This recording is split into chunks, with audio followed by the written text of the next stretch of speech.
agyari naman ang pangpag-good vibes namon sa inyo sining weekend.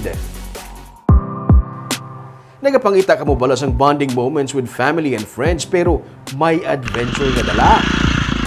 Inang makabugtaw ang imong adrenaline rush at the same time makabonding with nature. May ATV nga pwede marentahan sa Talisay kag malipot sa Hacienda Road kag sa mga kabukiran.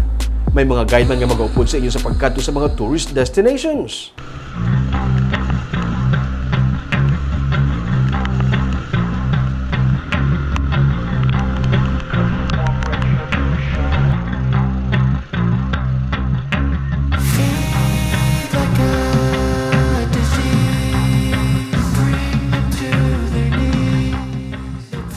Katuan ni Boss sa tripping ni Roming. Sa sinigid lamang, pinagi sa K9 unit sa Bradco Port na diskubihan nga may isa ka pasahero nga halin sa Bacolod.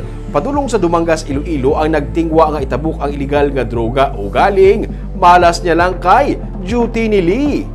Isa ka Belgian Malinois si Lee kag sa iyabulig na-detect ang masobra 1 milyon ka pesos nga balor sa shabu nga inugtabok sa Iloilo.